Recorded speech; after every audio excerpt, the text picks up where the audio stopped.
মংগলাচৰণ জয় জয় যদুকুল কমল ভাস্কৰ দৈবকী নন্দন নন্দ সুত শুভঙ্কৰ পৰম পুৰুষ নিত্ৰ নিৰঞ্জন দেৱ তজু পাদ পদ্মে কৰো শতকোটি সেৱ ৰাম অনন্ত শ্ৰোত্ৰ প্ৰভু কৃপাৰ মন্দিৰ যাক ভজি অজ্ঞজনো হুৱে মহাধীৰ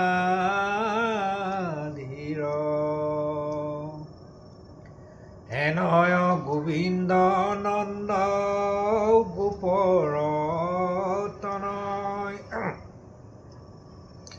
গোকুলৰ কুলদেৱ দেৱ জয় জয় ৰাম যাৰ কটাক্ষতে মায়া ব্ৰহ্মাণ্ড সৃজিলা তাতে প্ৰৱেশী যিটো কৰা বহু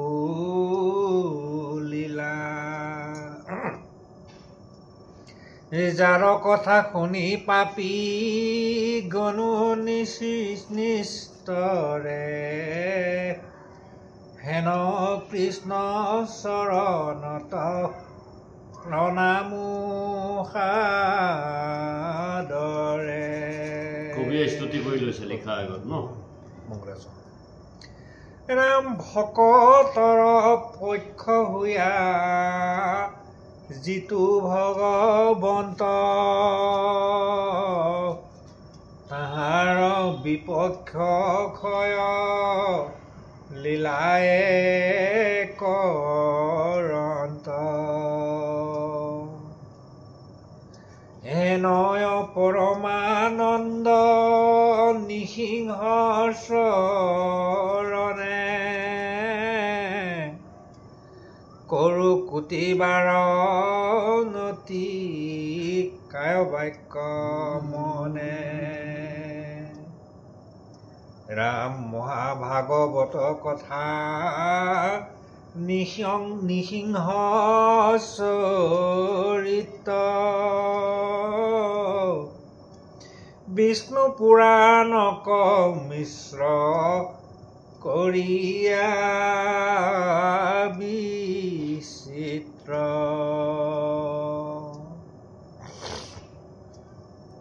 পদবন্ধে বিৰচিবে মূৰ ভৈল মতি দামোদৰ দেৱে তাত দিলে অনুমতি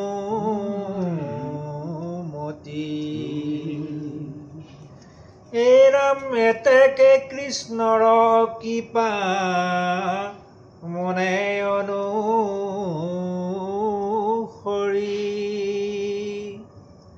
বিৰচিবু পদ কৃষ্ণ চৰণক স্মৰি তাহান প্ৰসাদে লোকে প্ৰচাৰোক পদ সপ্তম স্কন্ধৰ কথা শুনা সভা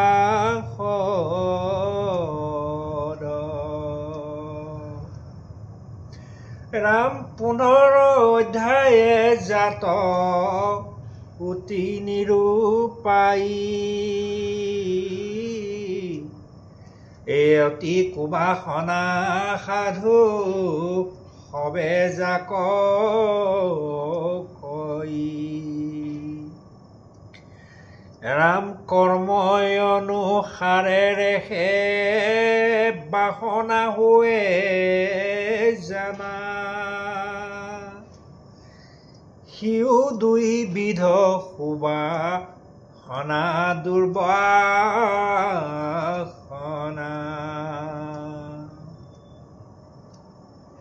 এই ৰাম যেন মাধৱৰ দাৰি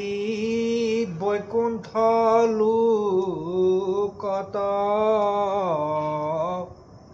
চাৰি হৃদয় বগায়ে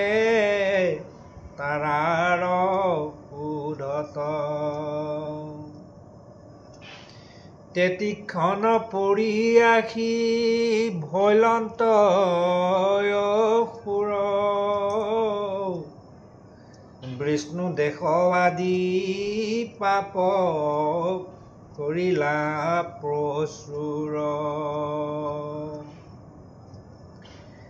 এই ৰাম এহি মতে দুৰ্বাসনা বীজক বুজিবা সুবাসনা বীজ কহু এখন জানিবা এইখিনি নালাগে দিয়ক মংগলাচৰণ এই অসুৰৰ উদৰত প্ৰহ্লাদ আছিলা নাৰদৰ অনুগ্ৰহ তথাতে লভিলা মানে যিখিনি হ'ব সেইখিনি কৈ গৈছে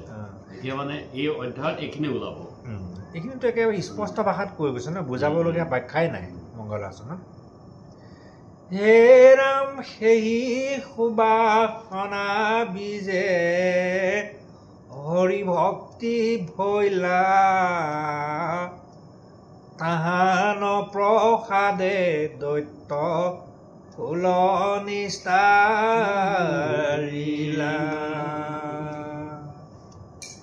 দেশ কৰিলাতো নিজ ভক্তক শ্ৰী হৰি অৱশ্যে ৰাখন্ত তাক মূৰ বুলি ধৰি এই ৰাম জাতু জয় বিজয়ক তৃতীয় জন্মত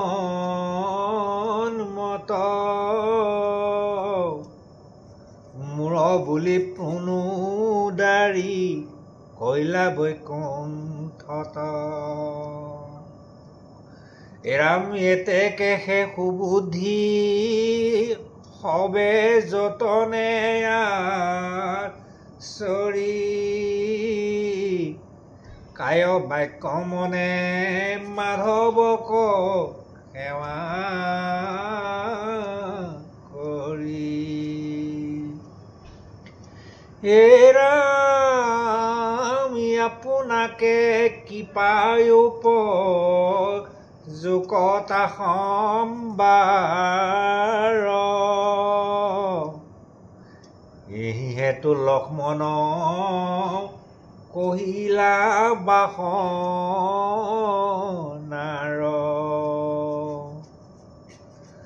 কোচে পুৰি পৰীক্ষিত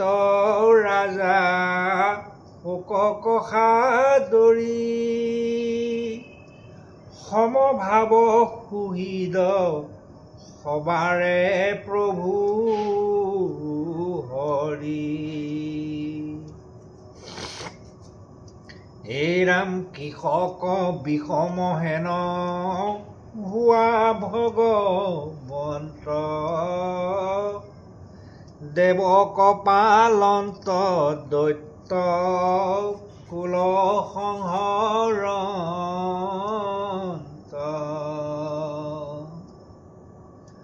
ইয়াত সংশয় বৰ সবে কৰোঁ আমি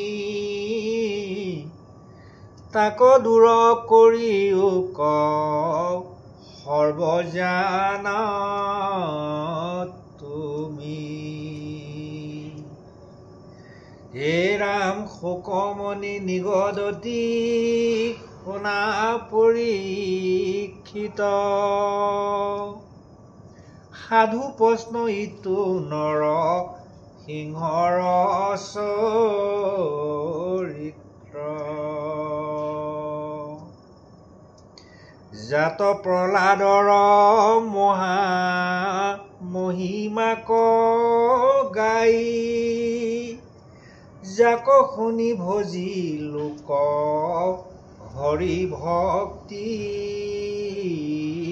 পাই হে ৰাম যাক মহা পুণ্য বুলি কহে ঋষি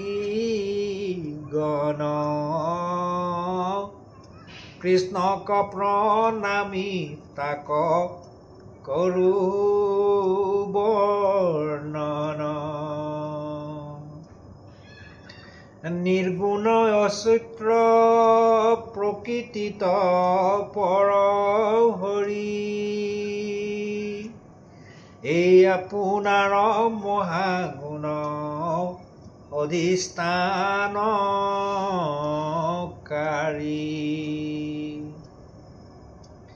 হে ৰাম কালৰূপে ক্ৰমে তিনি গুণ ব্ৰহাৱন্ত এই ৰজোগুণে জগতক সৃজন কৰন্ত সত্যগুণে পালি তমো গুণে সংহাৰন্ত প্ৰকৃতি পুৰুষে সমে কালকো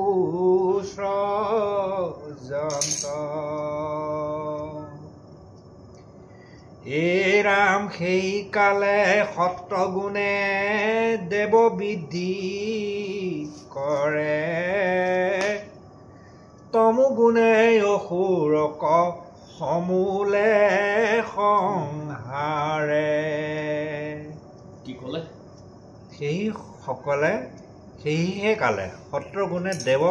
দেৱ বৃদ্ধি কৰে তমোগুণে অসুৰক সমূলে সংহাৰে তমোগুণত সেই মানে অসুৰবিলাকক শেষ কৰি পেলায় গুণকৃত কৰ্ম তাতে ইয়াৰোপণ কৰি জাতো কাল গুণৰ আশ্ৰয় দেৱ হৰি এই ৰাম ইয়াত পুৰাতন কথা কৰোঁ কথন সাৱধানে শুনা তুমি কৰি এক